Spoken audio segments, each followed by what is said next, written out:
Hello and welcome to Focus on Africa. I'm Zuhura Yunus. Our top stories. Ethiopian government admits Mekelle airstrike hours after it had denied responsibility.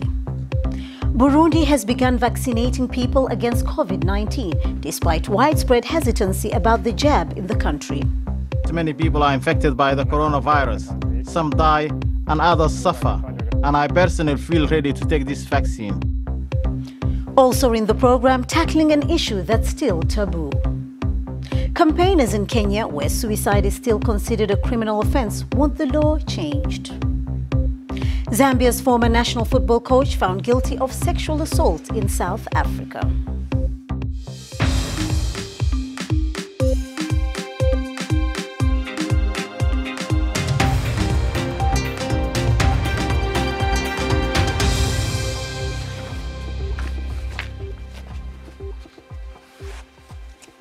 Thanks for joining us on Focus on Africa from BBC World News.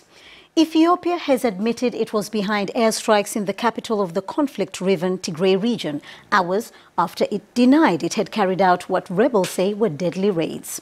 The state-run news agency said the attacks had targeted rebels' communications and weapons facilities. But media controlled by the Tigray People's Liberation Front, TPLF, said 3 civilians had been killed. The rebel group is at war with Ethiopia's federal government. The Ethiopian government initially denied the allegations it had struck targets in Tigray's capital, Mekelle, but now the spokesperson for the UN Secretary General said the reports there indicate that aerial attacks took place yesterday in the residential areas of Tigray's capital, Mekelle. The Secretary General is deeply concerned over the escalation of the conflict in northern Ethiopia, as illustrated by the airstrikes in Mekelle today. He underlines that all parties must avoid the targeting of civilians or civilian infrastructure. The Secretary General reiterates his call for all hostilities to stop. I'm joined now by Beverly Ochieng, who is in Nairobi. She's the Senior Secretary Analyst at BBC Monitoring. Beverly, what more do we know about these latest airstrikes? Well, there's been no further development since humanitarian and diplomatic sources that the 3 people had been killed. The acknowledgement by the Ethiopian government came through the state media agency, did not quote any particular official, but it talked about targeting these communication infrastructure used by the rebels. The lack of consistency in the reporting coming from the region is just reflective of how there have continued to be competing narratives around what's really happening in the northern region and how the information blackout is having a severe impact on getting any actuality of what's going on. So why exactly the change of government's response as they had initially denied responsibility? If you recall in June when there were some airstrikes that took place in a market near Mekelle, the government came under heavy criticism. One, for downplaying the fact that civilians had been killed, and the second thing was for their alleged involvement in the strike. And it's interesting that lack of attribution in this statement. In fact, one of the Twitter accounts that widely disseminates information that rebuts either rebel or international media narratives around the conflicts in the northern region has not updated since mid-September. And it shows that throughout this conflict, there's a lack of clarity in what the truth is and what's happening. The federal government will give a narrative that may suit what its purposes are, and the rebels will also portray themselves as victorious and sometimes deny allegations of perhaps abuses and other issues that have been arising. What is the current humanitarian situation in Tigray? Already there was some difficulty in assessing the region. Is it going to be harder now? It is going to be increasingly difficult. There was one report from a website called Reporter that said that areas in the Amhara region where the conflict has since spread into are in extreme difficulty as residents face hunger.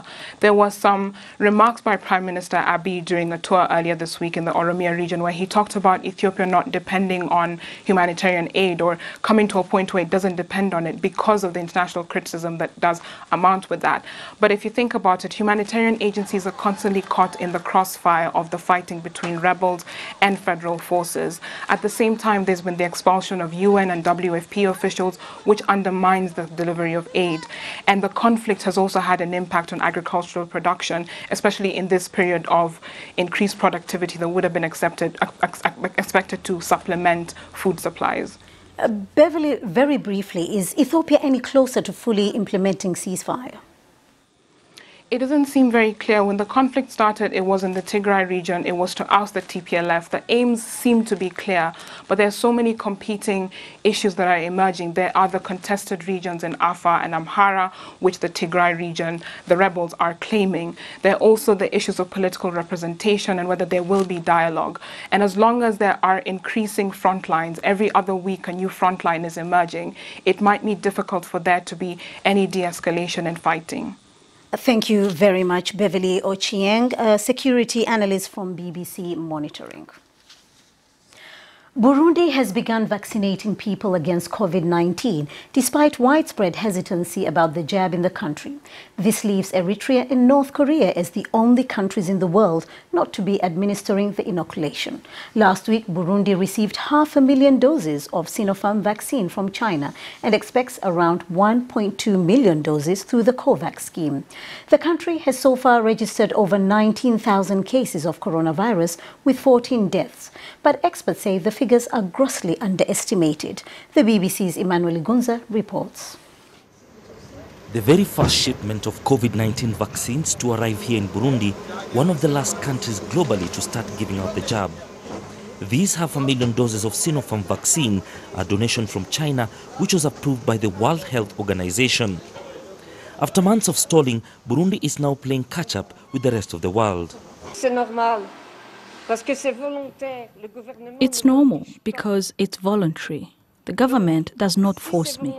So if it's voluntary, in case something happens, it's not the government's fault, and they have not forced me to come to be vaccinated. It is me who wanted it voluntarily. Unlike other countries in the region, Burundi didn't impose strict measures like lockdowns to prevent the spread of the virus.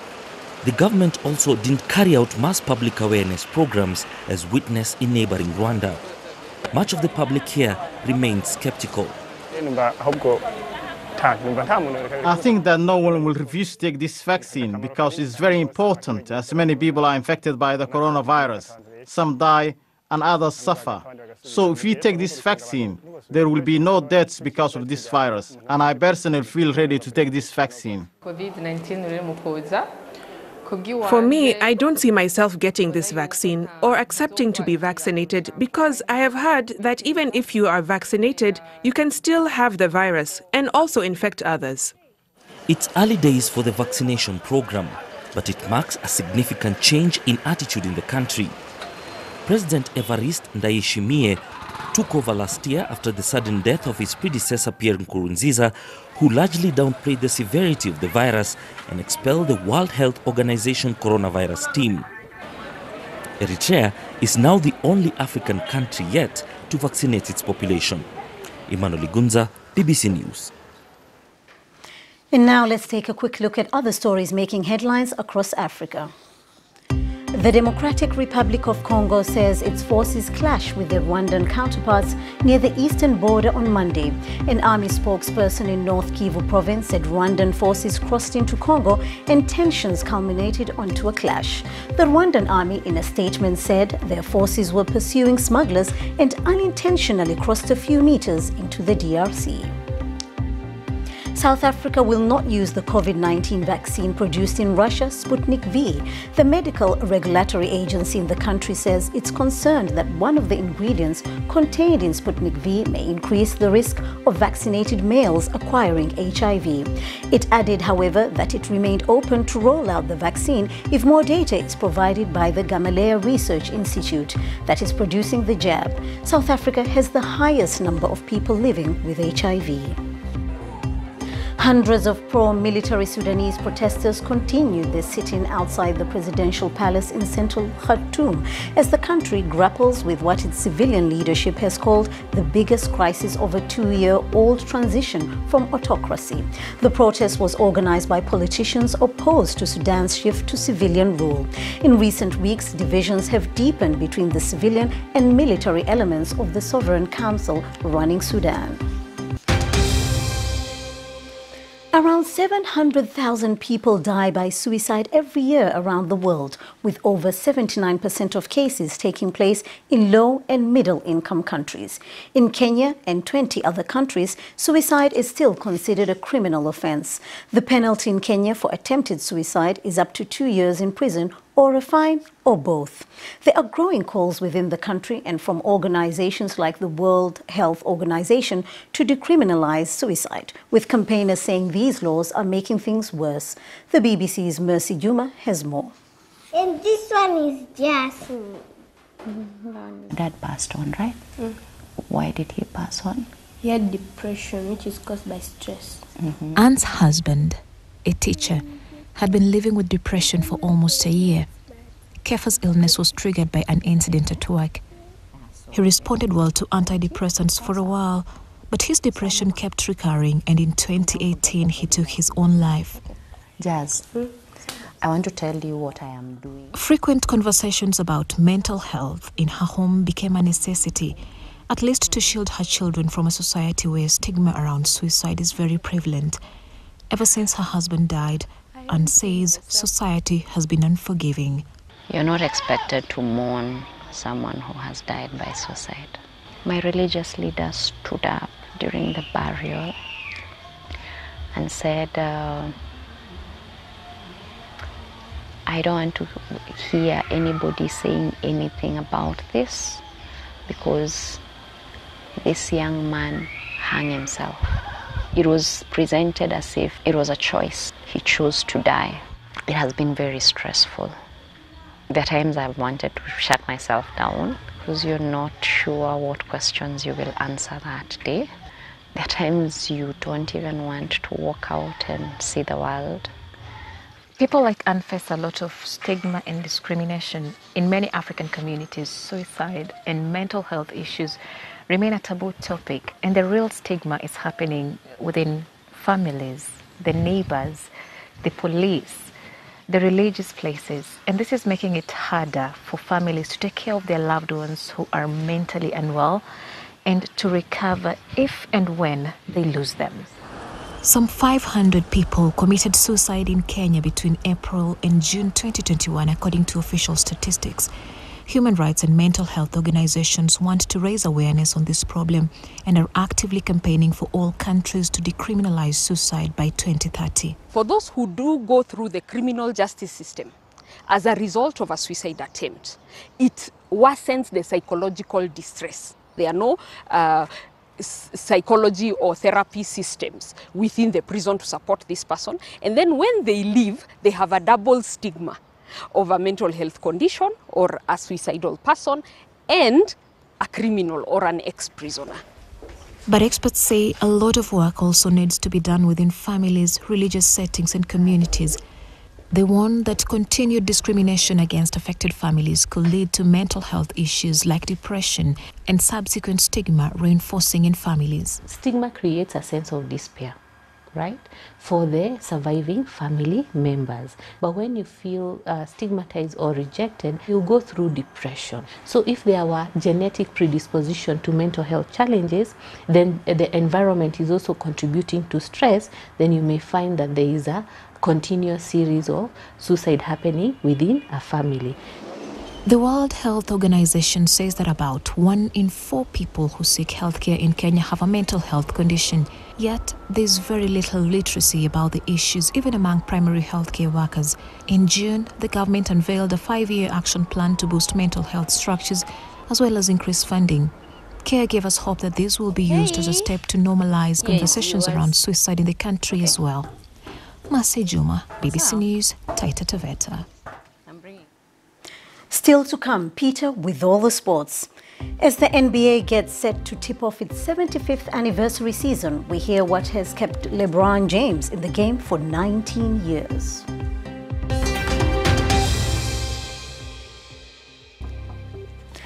Welcome back. I'm Zuhura Yunus. A new report says Africa needs to invest up to $50 billion a year in order to cope with the growing threat of climate change. The African Union and World Meteorological Organization warn that about 120 million poor people face floods, drought, displacement and extreme heat by the decade's end if nothing is done. One of the countries facing a dire situation is Madagascar, where now several UN agencies have warned of climate change, famine, with more than 1 million people in need of emergency food aid. The BBC's Christine Otieno has more. Paying the price for a situation they did nothing to create. These children and their families face a daily struggle to get food. This was once fertile ground. The locals here grew plenty of food. But ever since the drought struck, this is all they have left. In the morning, we just take water and sugar, and for lunch, it's crushed into dry corners you can see. And in the evening, we sometimes don't have anything. If there is a little income on the day, then we can buy rice. Before, we could buy things because we had a small amount of money. And the monthly ration of the World Food Program food aid is also not guaranteed. According to the UN's Children's Fund, 500,000 children are expected to be acutely malnourished in southern Madagascar. This will cause developmental delays, disease and death. But that is not all that climate change has brought here. In the context of climate change, we have sandstorms more and more frequently that are more and more violent. And I have personally visited fields that are normally green that have been covered with sand. And this is a new phenomenon that has only been accentuated since last year. Madagascar produces less than 0.01% of global carbon dioxide emissions according to the World Carbon Project, a statistic that results in those who contribute the least to global emissions seeming to suffer the most. We pollute the least compared to other countries in the world. This part of Madagascar is a victim of climate change, except they have not participated in it.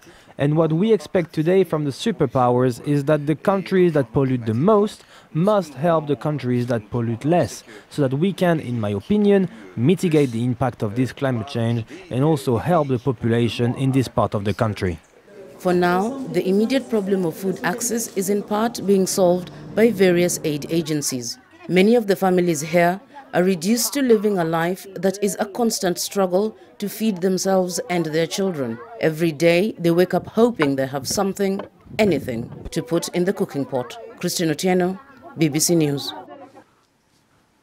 Let's meet Martin Senkubuge now. He's a Ugandan artist whose work is described as hyper-realist, and you'll see why in a moment. Recently, he's been dedicating part of his art career to the cause of the people living with vitiligo, a long-term skin condition that causes an area of the skin to lose its pigmentation and results in the area looking white or pink in appearance. Often people with vitiligo are discriminated against in Uganda and elsewhere in Africa. He's been speaking to Focus on Africa.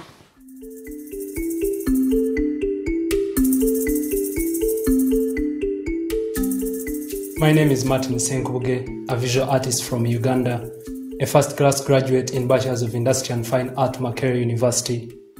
I do hyperrealistic drawings, mostly inspired by a skin condition, vitiligo. I chose to express myself through hyperrealistic drawings because I find peace in paying attention to detail. I love that time that it allows me, the style allows me to experience every detail, to have an experience with my own drawing and to enjoy what I make.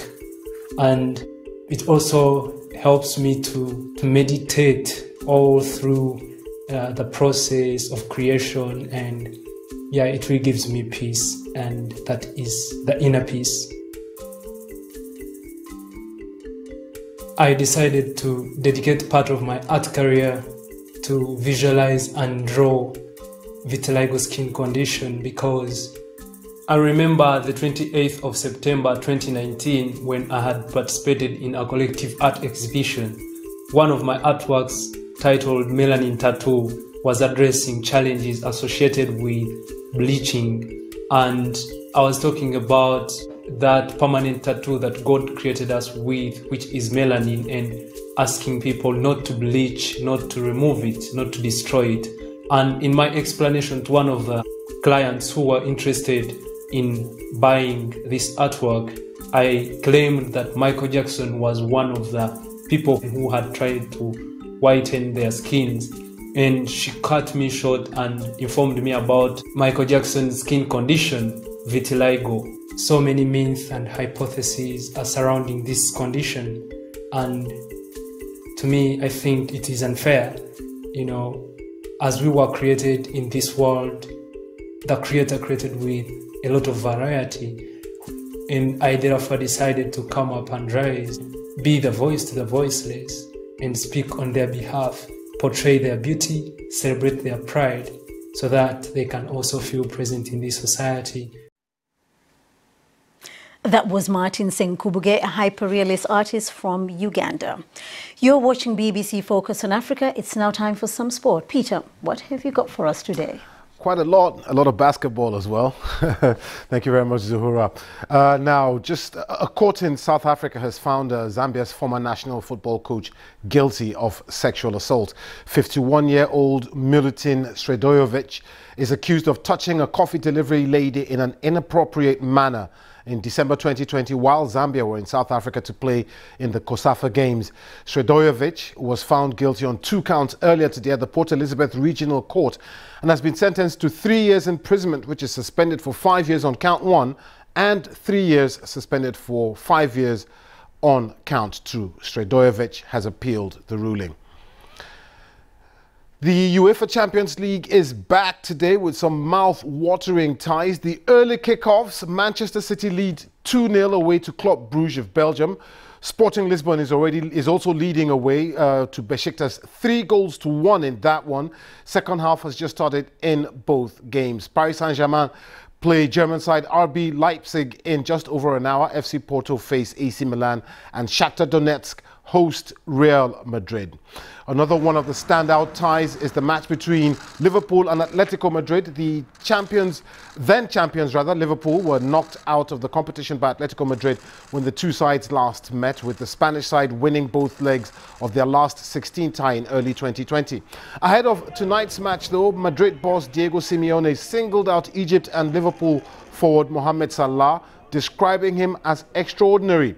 He also says English clubs are playing some excellent football in the competition at the moment. At this moment, I think Chelsea, City and Liverpool are all going through a fantastic spell of good football. They all seem to have a different rhythm and a different characteristics. But it's real pleasure to see them play. Liverpool play with high pressure. They have a great mobility. They have no fear of leaving space at the back.